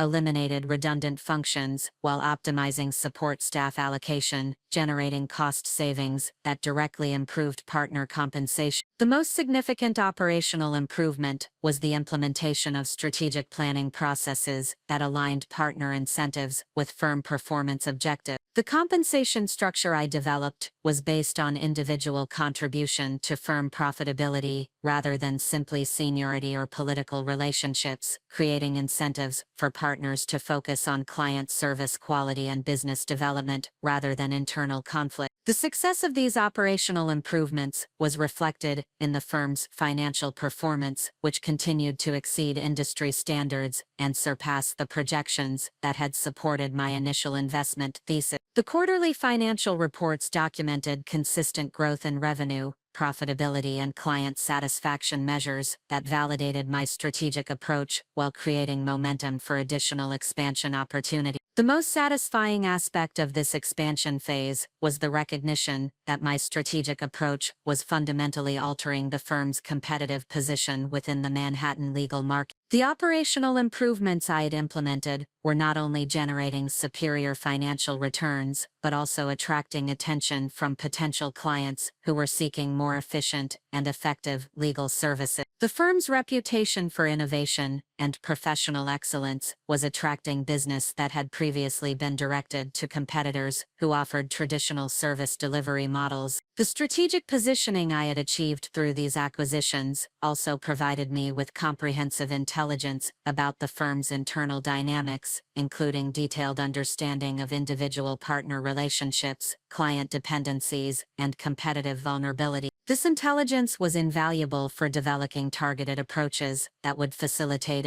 additional acquisitions while identifying potential challenges that might arise from partners who remained resistant to external investment. The most important insight I gained during this expansion phase was the confirmation that Richard's position within the firm was becoming increasingly tenuous as other partners recognized the value of professional management practices and strategic innovation. His continued resistance to operational improvements was creating tensions with partners who understood the need for strategic adaptation, while his focus on protecting individual compensation was generating resentment among colleagues who were more committed to long-term firm success. The intelligence I gathered revealed that several partners had begun questioning Richard's strategic judgment and his ability to adapt to changing market conditions. His practice concentration in mature industries was generating lower profitability than the emerging market segments that other partners were developing, while his resistance to technology implementation was creating inefficiencies that were becoming increasingly apparent to clients and colleagues. This intelligence provided me with the foundation for understanding how Richard's position within the firm could be systematically undermined through strategic improvements that would highlight the limitations of partners who were resistant to professional management practices. The operational changes I was implementing were not only improving firm profitability, but also demonstrating the value of strategic thinking and innovative approaches to legal practice. The fourth phase of my expansion strategy involved building relationships with external stakeholders who could provide additional resources and strategic support for my acquisition activity. These relationships were essential for accessing the capital necessary to pursue additional acquisitions while developing the operational expertise required to optimize firm performance across all practice areas. The most significant external relationship I developed was with Harrison Capital Management, a private equity firm that specialized in professional services, acquisitions, and had extensive experience in legal practice optimization. The partnership I established with Harrison provided me with access to institutional capital sources while offering strategic expertise that would support my objective of transforming Whitmore Kensington and Associates into the most efficient and profitable law firm in Manhattan. The collaboration with Harrison also provided me with access to best practices from other professional services acquisitions, including operational improvements that had been successfully implemented in accounting firms, consulting practices, and healthcare organizations. This knowledge was invaluable for developing comprehensive transformation strategies that would address the specific challenges facing legal practices while maintaining the professional standards that clients expect. The strategic partnership with Harrison was structured to provide me with continued operational control while offering institutional investors appropriate returns on their capital contribution. The arrangement was designed to support my expansion activities while preserving my ability to implement the strategic vision that had guided my acquisition campaign from its inception. The success of my systematic expansion activities had established me as a transformative leader within the Manhattan legal community, demonstrating that external investment, combined with professional management practices, could generate superior returns while enhancing client service quality. The recognition I had achieved within the legal profession was particularly satisfying because it validated my strategic approach while establishing my credibility as someone who understood the complexities of professional practice optimization.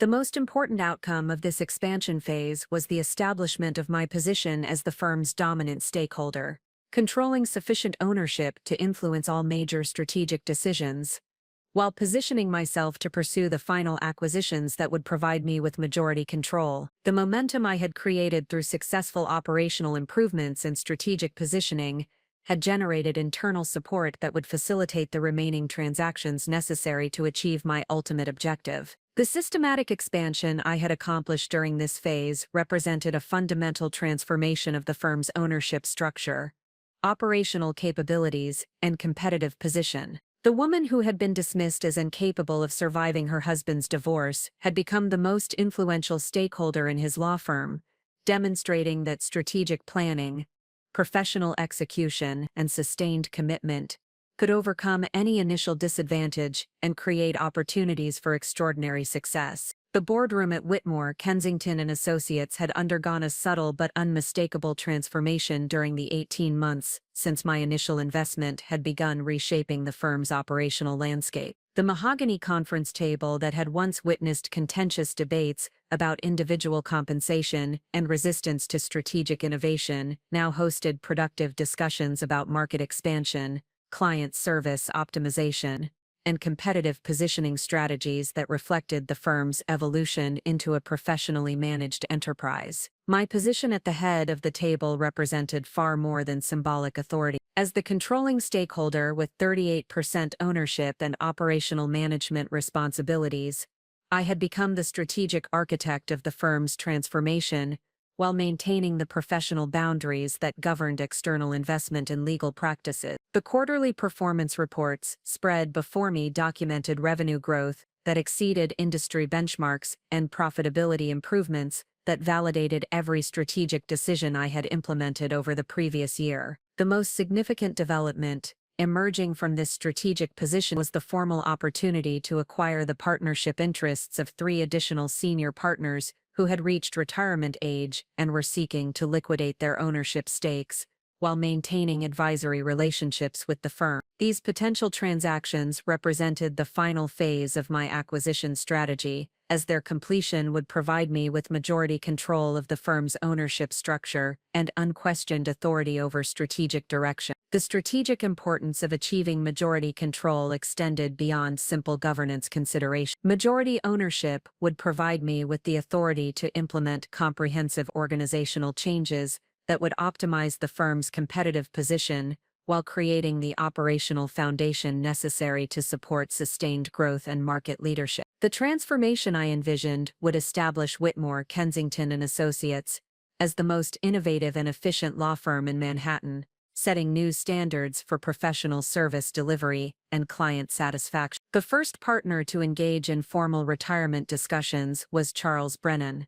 the firm's tax law specialist, whose expertise in corporate taxation had supported the firm's reputation for comprehensive business legal services. Charles possessed an 11% ownership stake that represented substantial value due to his specialized knowledge and established client relationships. His retirement planning required careful coordination to ensure seamless transition of his practice responsibilities, while preserving the client relationships that generated significant revenue for the firm. The acquisition structure I developed for Charles was designed to provide him immediate financial benefits while ensuring continuity of client service through a comprehensive transition plan that would transfer his practice responsibilities to junior partners who had been trained in his methodologies and client management approach. The transaction included provisions for ongoing consultation services that would preserve institutional knowledge while providing Charles with continued professional engagement during his retirement transition. The negotiation process with Charles reflected the meticulous attention to detail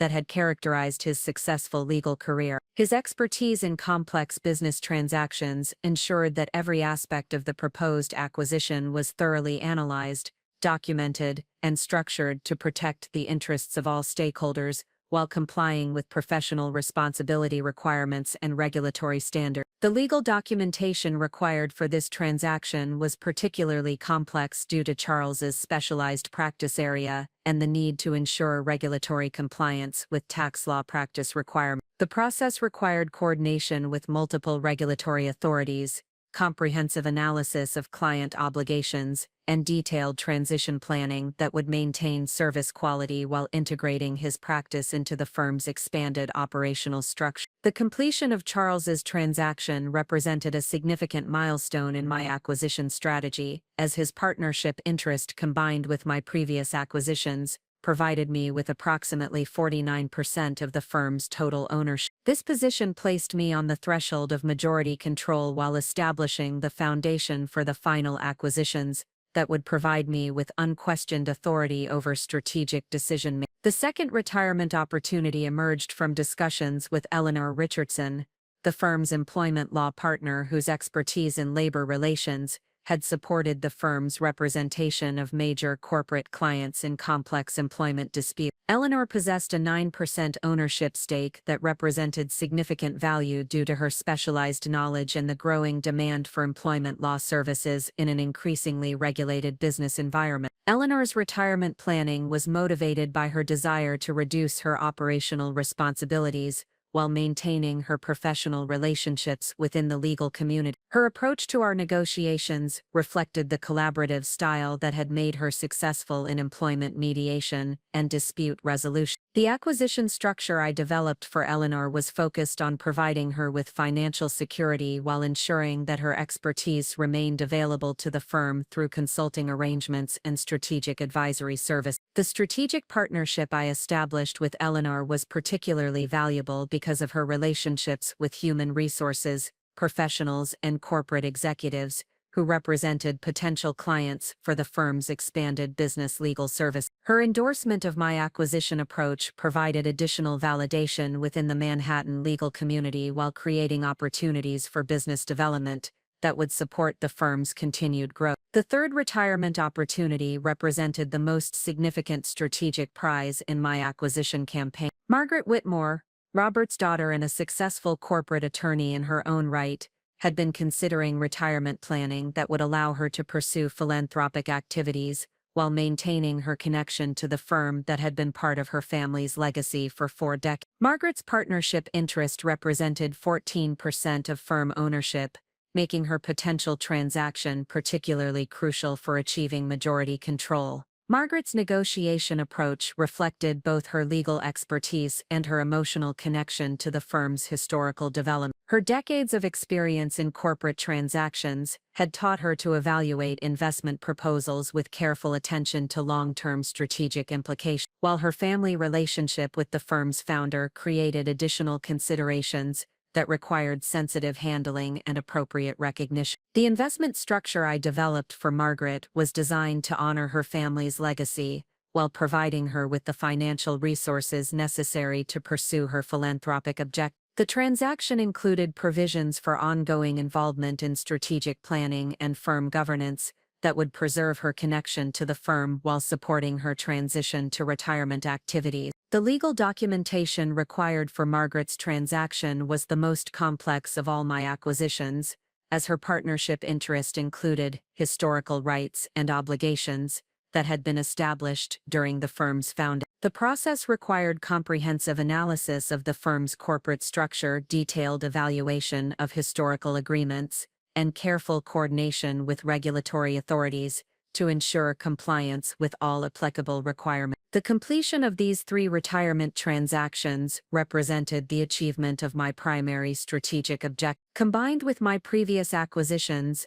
I now controlled 62% of the firm's total ownership, providing me with majority control and unquestioned authority over strategic direction. The systematic acquisition campaign that had begun with Harold Kensington's initial transaction had culminated in my emergence as the firm's controlling stakeholder and chief executive officer. The operational improvements I implemented following the achievement of majority control were designed to establish Whitmore, Kensington and Associates as the most efficient and innovative law firm in Manhattan. The comprehensive technology upgrade I introduced included artificial intelligence applications that automated routine legal research, document preparation systems that streamlined client communications, and case management platforms that optimized resource allocation across all practice areas. The administrative restructuring I implemented eliminated redundant functions, while creating specialized support teams that enhanced partner productivity and client service quality. The new organizational structure included dedicated business development professionals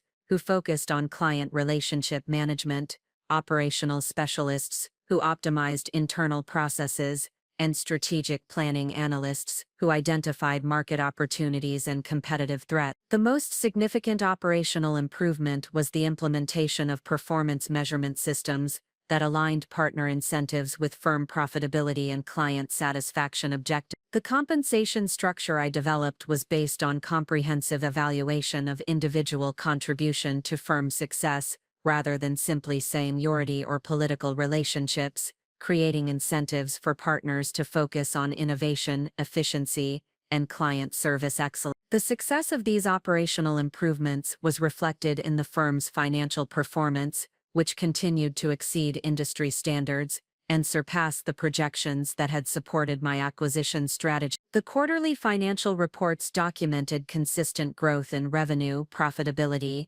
and client satisfaction measures that validated my strategic approach while establishing the firm's reputation for operational excellence. The strategic positioning I achieved through majority control also provided me with comprehensive authority over the firm's competitive strategy and market position. The business development initiatives I implemented focused on emerging market segments that offered superior growth potential and profitability, compared to the mature industries that had historically supported the firm's revenue base. The most important strategic initiative was the expansion of the firm's corporate legal services to include comprehensive business consulting that addressed the operational challenges facing modern corporations. This service expansion leveraged the firm's legal expertise while providing clients with strategic guidance that extended beyond traditional legal representation to encompass business strategy, operational optimization, and competitive position. The market response to these strategic initiatives was overwhelmingly positive,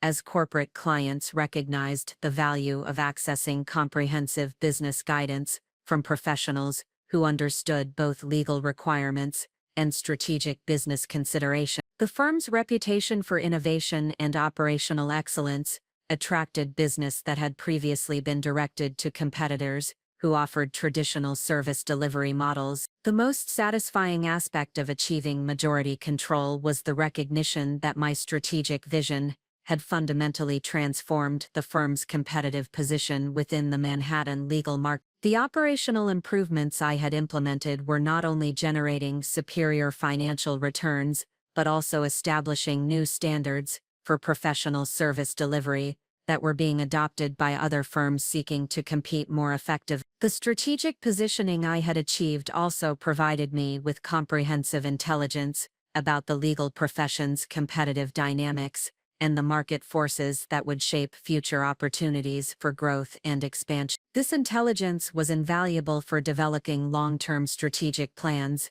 that would maintain the firm's competitive advantage, while identifying potential acquisition opportunities that would support continued growth. The most important insight I gained through achieving majority control was the confirmation that professional management practices could transform traditional legal practices into highly efficient enterprises that delivered superior value to both clients and stakeholders. The success of my acquisition strategy had demonstrated that external investment, combined with strategic vision, could create competitive advantages that were sustainable and scalable. The achievement of majority control represented the culmination of a systematic campaign that had transformed me from a dismissed spouse into the controlling stakeholder of a prestigious Manhattan law firm. The strategic planning, professional execution, and sustained commitment that had guided my acquisition activities had created opportunities for extraordinary success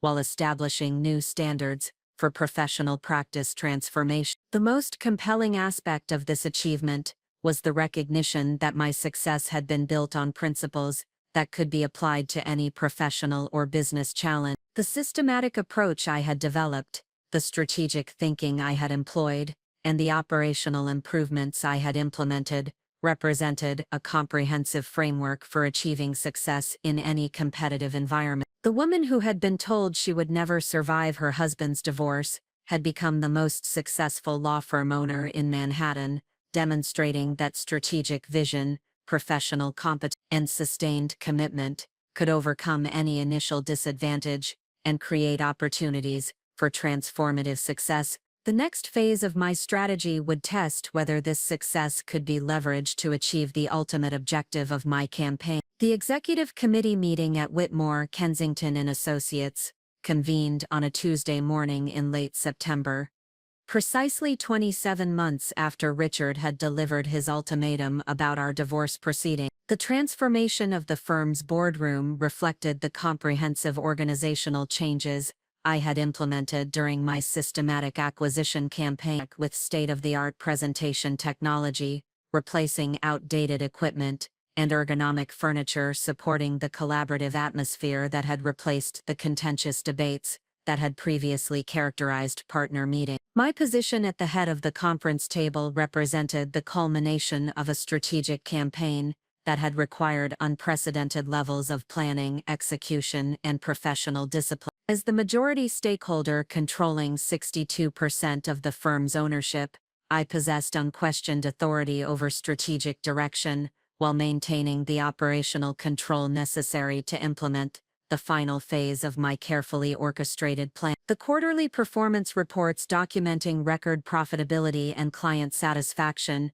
provided concrete validation of my strategic vision, while establishing the foundation for the most significant revelation in the firm's 40-year history. The meeting agenda I had prepared focused on routine operational matters and strategic planning initiatives that would maintain the appearance of normal business proceedings, while positioning the firm for the organizational announcement that would fundamentally alter its leadership structure. The partners assembled around the conference table represented the core leadership team that had supported my transformation initiatives, their presence providing the professional context necessary for the formal revelation of my identity and the comprehensive restructuring of firm governance. The most significant development requiring immediate attention was the formal integration of my investment vehicle into the firm's corporate structure through a reorganization that would establish clear lines of authority while maintaining compliance with professional responsibility requirements. The legal documentation required for this transition had been prepared by external counsel to ensure complete regulatory compliance, while providing the operational framework necessary to support my emergence as the firm's chief executive officer. The strategic timing of this transition was crucial for maintaining the momentum that had driven the firm's transformation, while positioning all stakeholders for the organizational changes that would follow my public assumption of leadership responsibility. The restructuring would establish formal recognition of my controlling position, while providing the institutional framework necessary to support continued growth and market expansion. The presentation I had prepared for the executive committee included comprehensive analysis of the firm's financial performance, competitive positioning, and strategic opportunities that demonstrated the success of my operational improvements, while establishing the rationale for expanded leadership authority. The data documented revenue growth that exceeded industry benchmarks, profitability improvements that surpassed initial projections, and client satisfaction metrics that validated the strategic initiatives I had implemented over the previous 2 years. The most compelling aspect of this presentation was the detailed comparison between the firm's current performance and the financial projections that had existed prior to my initial investment. The analysis demonstrated that operational improvements had generated measurable benefits that exceeded the most optimistic predictions, while establishing sustainable competitive advantages that would support continued success in an increasingly challenging market environment. The strategic positioning I had achieved through majority control also provided comprehensive authority over personnel decisions that would determine the firm's long-term success. The performance evaluation system I had implemented during the previous year had identified individual partners' contributions aligned with the firm's strategic objectives, while highlighting those whose resistance to operational improvements had limited their effectiveness within the transformed organizational structure. The most significant personnel decision requiring immediate attention involved Richard's position within the firm's partnership structure. The comprehensive analysis I had conducted of his professional performance revealed declining productivity, client satisfaction issues, and strategic misalignment that had become increasingly apparent as other partners had embraced the operational improvements I had implemented. His resistance to technology adoption, reluctance to participate in business development initiatives, and focus on protecting individual compensation rather than supporting firm profitability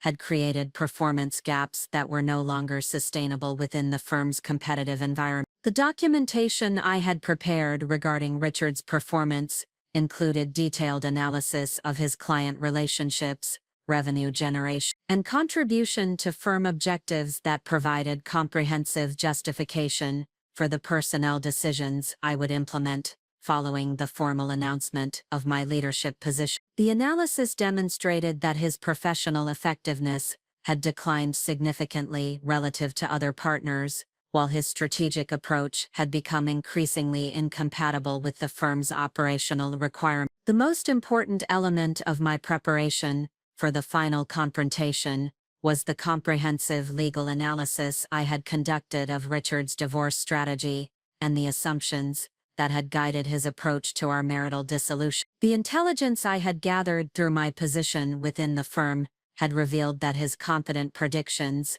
about controlling our divorce proceedings had been based on outdated assessments of my capabilities and resources that no longer reflected the reality of my professional transformation. The financial analysis I had prepared demonstrated that my position as the majority stakeholder of his law firm had fundamentally altered the economics that would govern our divorce proceeding. The assets I controlled through my investment vehicle exceeded the value of our marital property, while my operational authority over the firm provided me with comprehensive influence over his professional circumstances and earning potential. The legal documentation I had assembled regarding our divorce proceedings included detailed analysis of New York's equitable distribution laws and their application to situations involving professional practices and business ownership. The analysis demonstrated that my contribution to Richard's career development and professional success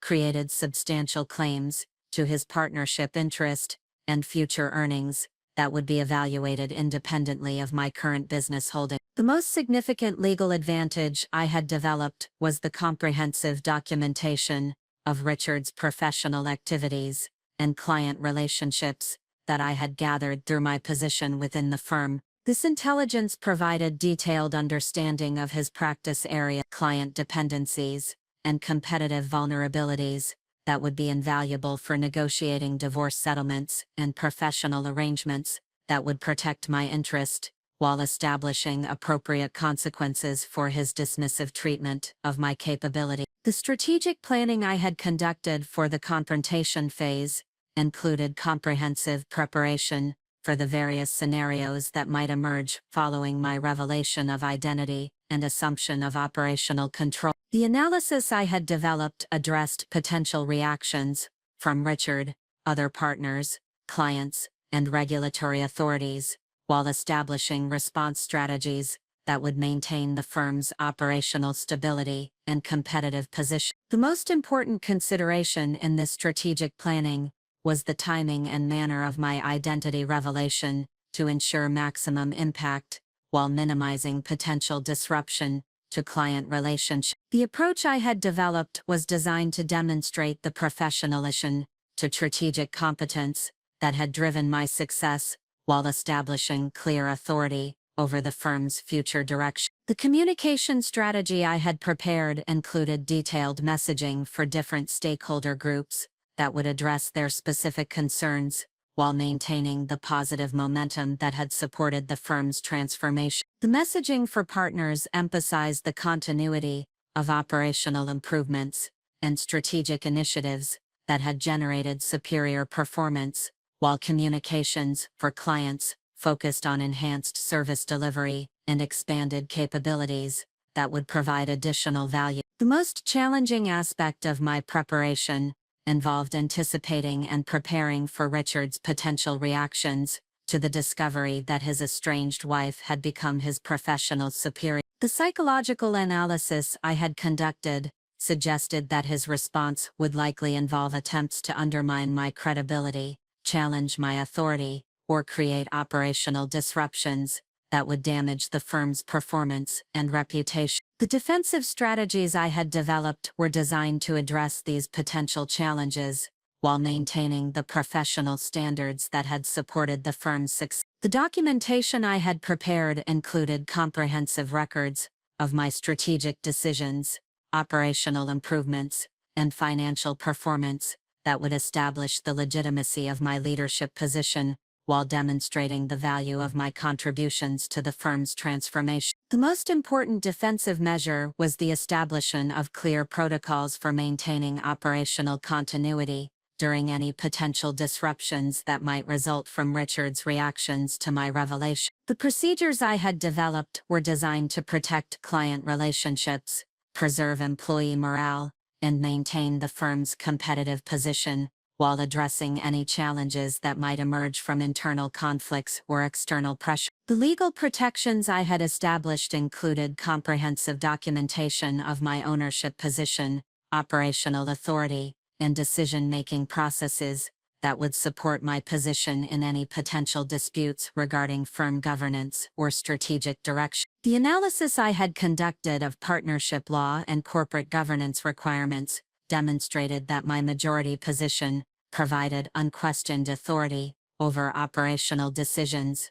while establishing clear legal foundations for my leadership role. The most significant aspect of my preparation was the recognition that the confrontation with Richard represented far more than a personal dispute or professional challenge. The revelation of my identity and assumption of operational control would demonstrate that systematic strategic planning, professional competence, and sustained commitment could overcome any initial disadvantage while creating opportunities for extraordinary success. The strategic campaign I had conducted represented a comprehensive transformation that had established new standards for professional practice management, while demonstrating that traditional assumptions about power, authority, and capability could be challenged and overcome through strategic vision and professional execution. The success of my acquisition strategy had created a platform for broader influence within the legal profession,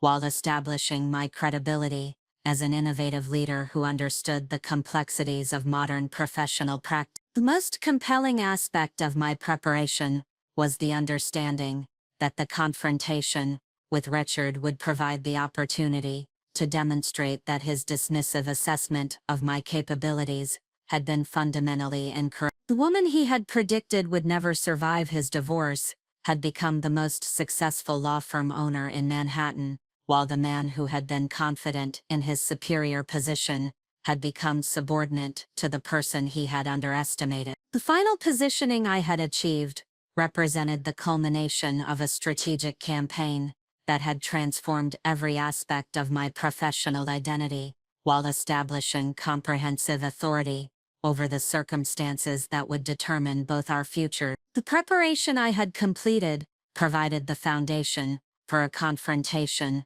that would demonstrate the consequences of underestimating someone who possessed the intelligence, determination, and strategic vision necessary to achieve extraordinary success. The morning of October 15th arrived with the crisp clarity that characterizes autumn in Manhattan, providing an appropriate backdrop for the most significant confrontation in the 40-year history of Whitmore, Kensington and Associates. The mahogany-paneled conference room had been meticulously prepared for the executive meeting that would forever alter the firm's leadership structure and fundamentally transform the professional relationship between myself and Richard Sterling, who remained completely unaware that his estranged wife had become his professional superior.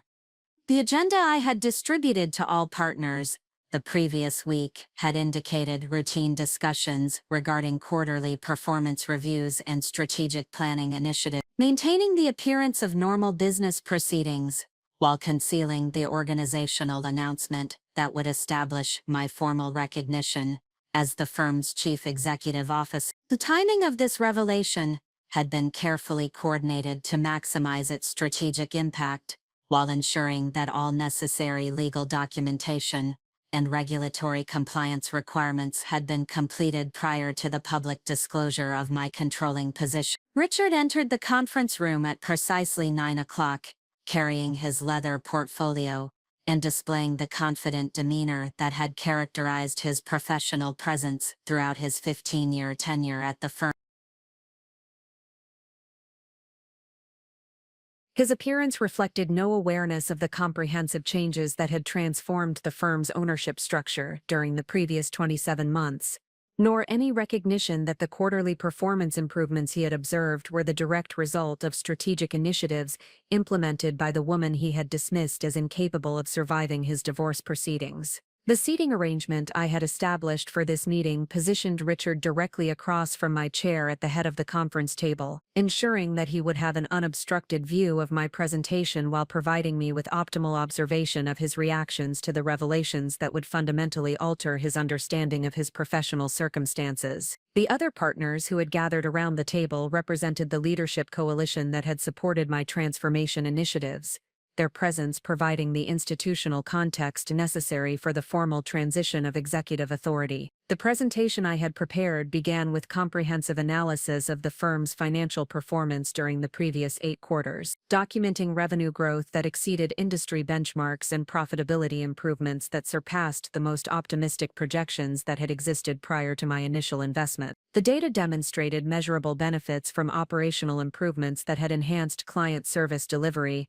while establishing sustainable competitive advantage within the Manhattan legal market. Richard's attention remained focused on the financial reports as I detailed the specific initiatives that had generated these superior results, his expression reflecting the professional interest that characterized his approach to business analysis. His demeanor suggested satisfaction with the firm's performance improvements without any recognition that these achievements had been orchestrated by someone he considered professionally irrelevant to his career trajectory. The strategic positioning I had achieved through majority control provided comprehensive authority over personnel decisions that would determine the firm's long-term success, including the performance evaluations that would establish individual partner contributions to the firm's transformation. The assessment criteria I had implemented focused on operational efficiency, client satisfaction, and strategic alignment with the firm's modernization initiatives, creating objective measures that would support the organizational changes I was preparing to announce. The performance analysis I presented revealed significant variations in individual partner contributions to the firm's success, with some attorneys demonstrating exceptional adaptation to operational improvements while others had shown resistance to strategic initiatives that had proven essential for maintaining competitive advantage. The data provided comprehensive justification for the personnel decisions that would accompany my formal assumption of executive authority,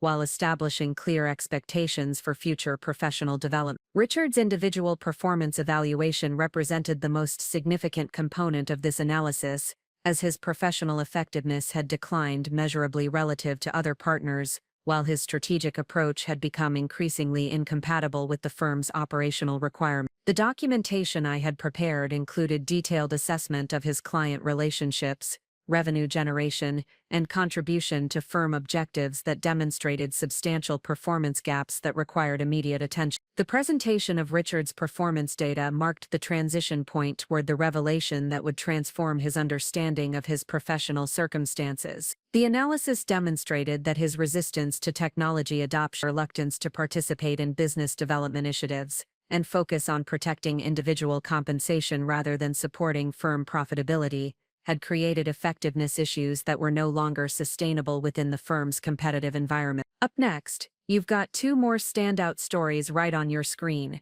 If this one hit the mark, you won't want to pass these up. Just click and check them out. And don't forget to subscribe and turn on the notification bell so you don't miss any upload from us.